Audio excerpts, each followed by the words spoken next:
ॐ अखण्डसंहिता वा श्री श्री स्वामी स्वरूपानंद परमहंसदेवेर उपदेश बाणी प्रथम खंड। আমি পৃষ্ঠা নং 257, 258 এবং 259 থেকে পড়ার প্রয়াস করছি। অখণ্ডের লক্ষণ ও কর্তব্য। শ্রী শ্রী বাবামণির সহিত যাহারা আধ্যাত্মিক সাধনের যোগে সংযুক্ত, তাহারা নিজেদিগকে অখণ্ড আখ্যা দান করিয়া থাকেন।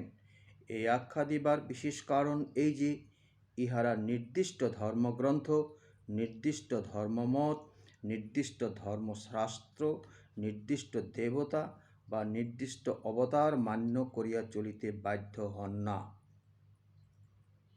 পরন্তু শ্রী ভগবানের অখণ্ড নাম লইয়া উপদেশ অনুযায়ী সাধন করিতে নিজেদের সাধনলব্ধ অনুভূতির অনুযায়ী ধর্মগ্রন্থ, ধর্মমত বা দর্শনশাস্ত্রাদির অনুবর্তন করেন।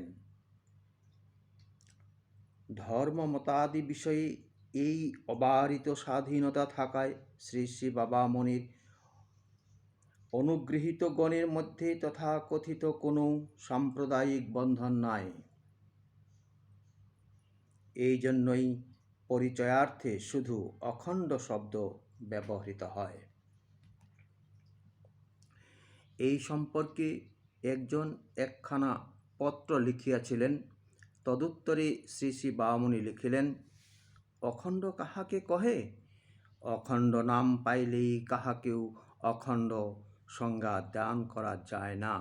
বিশ্ববাসী সমগ্র মানবমণ্ডলের প্রতি ভ্রাতৃবুদ্ধি, জগতের সকল সম্প্রদায়ের প্রতি বিদ্বেষবিহীন প্রেমভাব, সকল ধর্ম, সকল দর্শন, সকল কর্মপন্থা ও সাধন প্রণালীর প্রতি হিংসাহীন নির্মল দৃষ্টি পোষণ করিতে সমর্থ না হওয়া পর্যন্ত কাহাকেও অখণ্ড আখ্যায় আখ্যাত করা যায় না। আর্তের ত্রাণে, দুঃখীর দুঃখ বিদূরণে, পতিতের অভ্যুদয় বিধানে যে কোনো দলের সহিত ঈর্ষাহীন প্রাণে সসম্মান সহযোগিতা দিবার ক্ষমতা অখণ্ডের এক বিশিষ্ট লক্ষণ।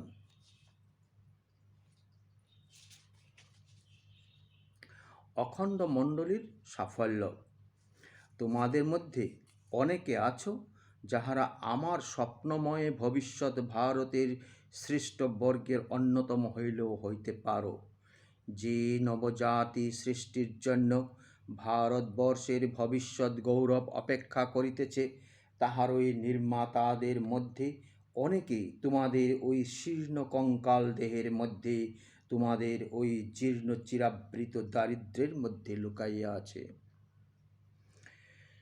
বাহিরের প্রাচীরে আঘাত করিয়া ভিতরের সেই পুরুষ সিংহগুলিকে জাগাইয়া তুলিতে হইবে এবং ইহাদের প্রত্যেকের নিকটে ভবিষ্যৎ ভারতের যে দাবি রহিয়াছে, তাহা বজ্রনিনাদে ঘোষণা করিয়া জানাইয়া দিতে হইবে।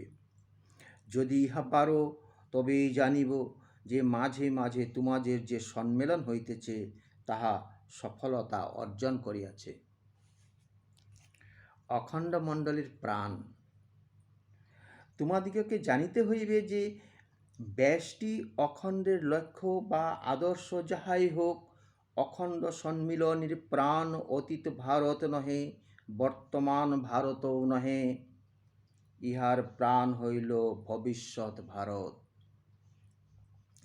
তোমাদের লক্ষ্য অতীতের পুনরায়োজন নহে, কিংবা মাত্র বর্তমানের সহিত হিসাব নিকাশ করিবা পরিষ্কার রাখিবার চেষ্টা নহে, পরন্তু ভবিষ্যতের সৃষ্টি।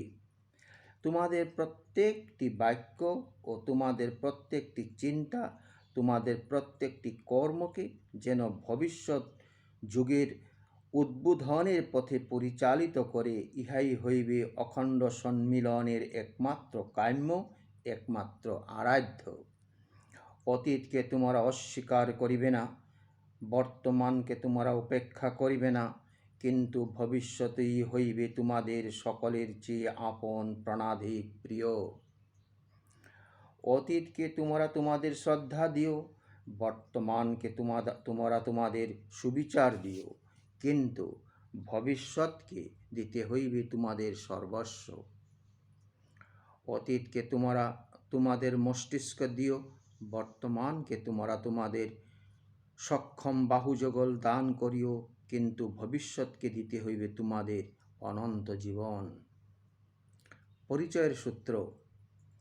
অতঃপর শ্রী শ্রী বাবামণি হাওড়া জেলা নিবাসী, জনৈক ত্যাগাকাঙ্ক্ষী উন্নত হৃদয়ী এক যুবকের এক সুদীর্ঘ পত্রের উত্তরে দীর্ঘতর এক পত্র লিখিলেন। তোমার আমার পরিচয়ের সূত্র হইতেছে সমমনোভাব। দেখা শোনায় কেহ কাহারও পরিচিত হয় না।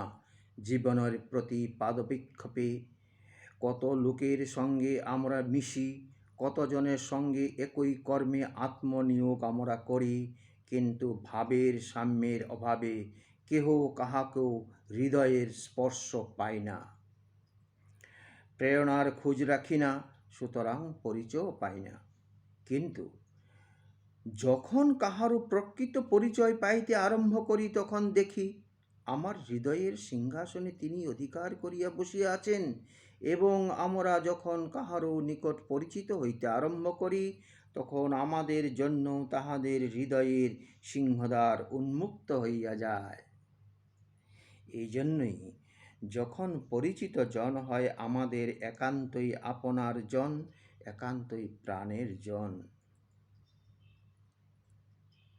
পরিচয় ও প্রেম জন্ম জন্মান্তরীণ।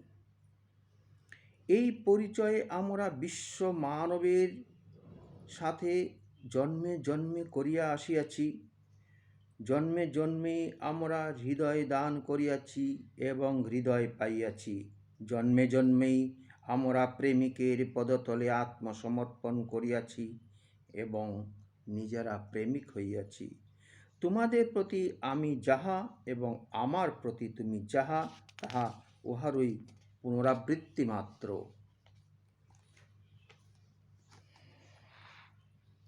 হরি